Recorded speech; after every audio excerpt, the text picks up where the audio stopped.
Welcome and নমস্কার সবাইকে আমার চ্যানেল জিপি রিয়াতে।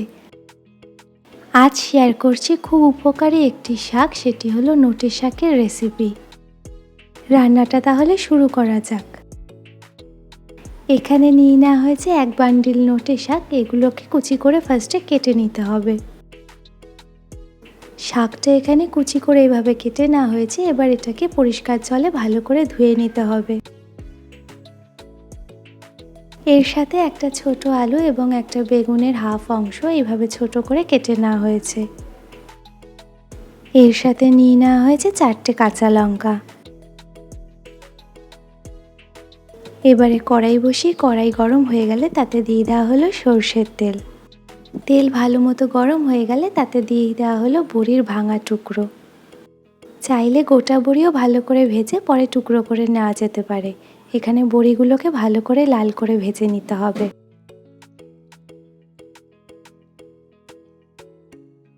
বড়িগুলো ভালো করে ভাজা হয়ে গেলে বড়িগুলোকে উঠিয়ে রাখতে হবে।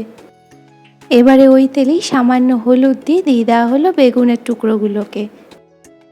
বেগুনটাকে আগে আলাদাভাবে ভেজে নিয়ে তুলে রাখতে হবে।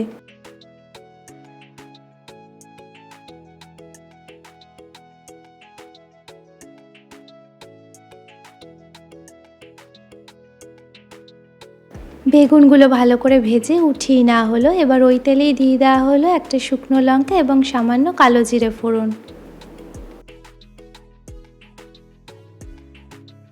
ফোড়ন দেওয়া ভালোভাবে হয়ে গেলে এবারে কাঁচা আলুগুলো এই তেলের মধ্যে দিয়ে দেওয়া হলো।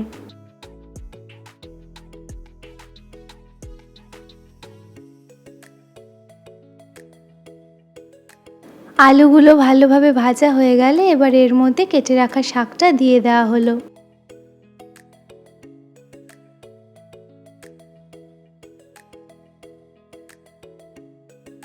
শাকটা দিয়ে আলুর সাথে একবার নেড়ে দেওয়া হলো।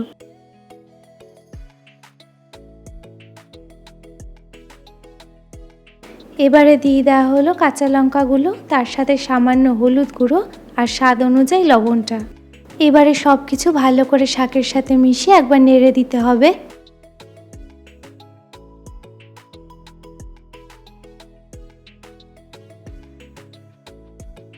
এবারে কড়াইটাকে ঢাকা চাপা দিয়ে 7 থেকে 8 মিনিটের জন্য মিডিয়াম ফ্লেমে বসিয়ে রাখতে হবে। 7 থেকে 8 মিনিট পর কড়াইয়ের ঢাকনাটা সরিয়ে দিয়ে শাকটাকে আরেকবার নেড়ে দেওয়া হলো এবং তার সাথে দিয়ে দেওয়া হলো আগে থেকে ভেজে রাখা বেগুনগুলো।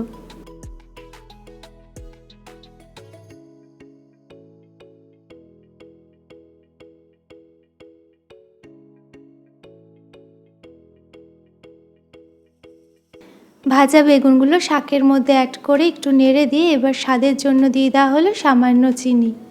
মিষ্টিটা দিয়ে সব কিছু একবার ভালো করে মিশিয়ে এবারে 5 মিনিটের জন্য কড়াইটাকে ঢাকা চাপা দিয়ে একদম লো ফ্লেমে বসিয়ে রাখতে হবে। 5 মিনিট পর ঢাকনা সরিয়ে একবার সব কিছু ভালোভাবে নেড়ে দেওয়া হলো। শাক বাকি সবজি সব কিছুই ভালোভাবে সেদ্ধ হয়ে গেছে, নরম হয়ে গেছে।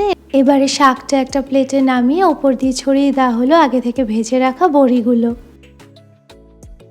বড়িগুলো ওপর দিয়ে ছড়িয়ে দেওয়ার সময় আরেকটু গুঁড়ো করে নেওয়া হয়েছিল। তাহলে দেখলেন তো কত সহজে তৈরি হয়ে গেল আমাদের নিরামিষ নটে শাকের এই সুন্দর রেসিপিটি।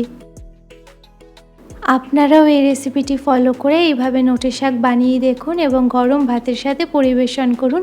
আশা করি আপনাদের সবার ভালো লাগবে। চাইলে রুটি বা পরোটার সাথেও খেতে পারেন। ভিডিওটি এত অবধি দেখার জন্য সবাইকে অসংখ্য ধন্যবাদ। আশা করি রেসিপিটি ভালো লেগেছে। যদি আমার এই রেসিপিটি ভালো লেগে থাকে তাহলে আমার চ্যানেলটিকে সাবস্ক্রাইব করার এবং লাইক কমেন্ট শেয়ার করে আমার পাশে থাকার অনুরোধ রইল।